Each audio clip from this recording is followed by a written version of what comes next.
News Futebol Clube, com Dimara Oliveira. Dimara Oliveira, olha, o negócio é o seguinte, quando é centroavante, tem sempre zagueiro marcando o centroavante. O centroavante estava entrando aqui no estúdio, o zagueiro parou lá fora na área e estava marcando o nosso centroavante. Por favor. Zagueirão de campo e várzea. Pedir aos zagueiros... Não, era o zagueiro capitão da equipe.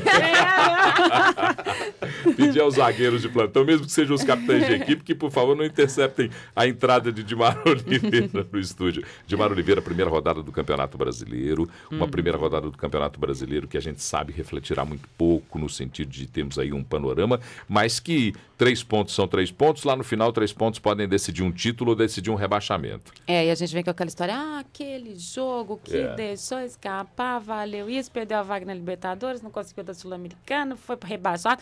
Então, assim, todas as rodadas têm o mesmo peso quando a gente fala em campeonatos de pontos corridos, né? Tem que se ressaltar também que Vasco, Avaí, Santos, Ceará e Curitiba jogaram com times reservas, porque tem aí compromissos decisivos na Copa do Brasil e na Libertadores de América.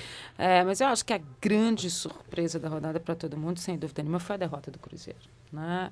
Time favorito ao campeonato, pelo que representa, pelo que tem como grupo, pelo trabalho que fez nesse início de temporada. Essa foi a grande surpresa. Se a gente tivesse que apontar num jogo só, talvez diretamente seria nesse jogo, pelo que o Cruzeiro representa hoje em termos de campeonato brasileiro e pela forma como o Figueirense vinha atuando, né? O Figueirense muito mal, é uma equipe muito ruim, inclusive equipe que se aponta aí como possível rebaixado. Então, esses pontos que o Cruzeiro perdeu lá fora, esses ele perdeu mesmo, literalmente, porque era um adversário muito menos qualificado que ele. A equipe do Cruzeiro não mostrou em nenhum momento o seu diferencial em termos, principalmente de meio campo, que faz a diferença nessa equipe do Cruzeiro. Nem Montilho, nem Roger, não jogaram nada, até assumindo, após a partida, o fraco desempenho que eles tiveram. Eu acho que por tudo que o Cruzeiro poderia apresentar, essa foi a grande decepção da rodada. Ao mesmo tempo que a gente pode dizer que, para os mineiros, sem dúvida nenhuma, o que o Atlético mostrou no jogo contra o Atlético Paranaense fez com que o torcedor acreditasse que realmente com esse reforço, com a forma como o Dorival está colocando a equipe, a gente pode esperar um Atlético muito melhor do que a gente acompanhou no início dessa temporada. O Atlético fez um jogo muito bom contra o Atlético Paranaense, que era uma equipe dirigida pelo Adilson Batista, que tem uma forma muito tática de jogar, seria quase um jogo de xadrez, e depois a gente acompanhando a entrevista dos dois treinadores, foi um jogo de xadrez mesmo para os dois, e o Atlético se portou muito bem, em que pese que o Guilherme ainda jogou fora da posição, e eu até conversei com o Dorival sobre isso depois do jogo, porque o Guilherme é um jogador mais à frente, até que naquela função que ele fez no jogo contra o Atlético Paranaense, ele não se dá tão mal assim, mas ele roda, ele precisa de um jogador para estar do lado dele, né? O Guilherme é um jogador que ele serve muito bem aos companheiros e ele faz muito bem a função do homem de área, do homem mais de frente.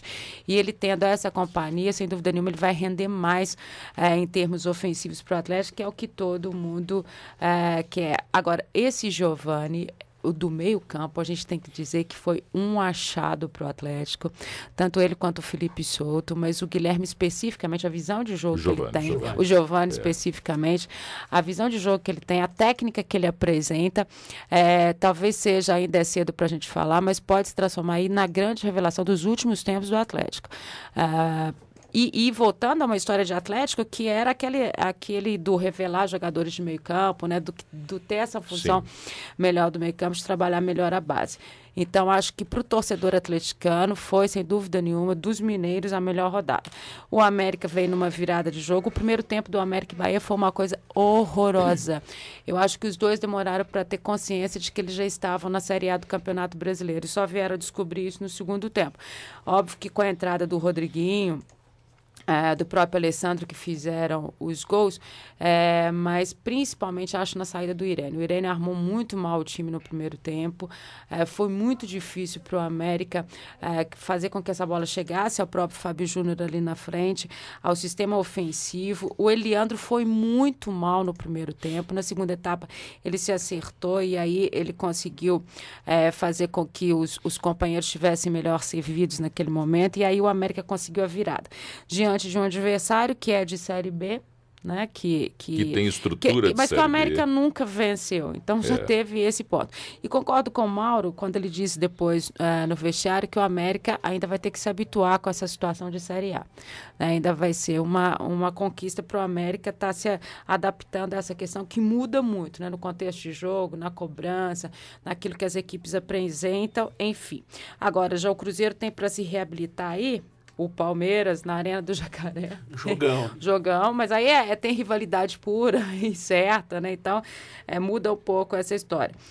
O Atlético vai ter o Avaí fora de casa e o América também, o Vasco fora de casa. Jogão esse pro América também, para ele mostrar que ele está habituado com a Série A já e que vamos embora. Avaí... Despachou o Ceará, né? Com o time reserva. Com o time reserva. Ou Avaí ou Vasco, um dos dois vai continuar na Copa do Brasil agora no meio da semana. Então, um dos dois vai abdicar das equipes reservas no final de semana. Ou o Avaí contra o Atlético ou o Vasco contra o América abdicarão da estratégia das equipes reservas. Vamos ver quem se dá melhor, né? Se o Atlético ou o América com o adversário que ele vai ter pela frente. E o Cruzeiro vai ter que mostrar que... É engraçado, a gente não entende direito se o Cruzeiro estava cansado dessa maratona última que ele teve aí de tantas decisões. Se o Cruzeiro, diante de um adversário mais fraco, ficou esperando o momento e achou que a hora que ele definisse pela qualidade técnica dele, ele ia conseguir... O gol foi meio um azar, o resultado foi um gol contra, né? Mas que vale, né? Bom lembrar pra galera, se você não se acertar. Vale gol e vale 3 pontos. Se você não se acertar ali defensivamente, valeu o gol contra do Marquinhos Paraná e valeu 3 pontos pro adversário. Então é preciso que o Cruzeiro faça esse acerto ali atrás também.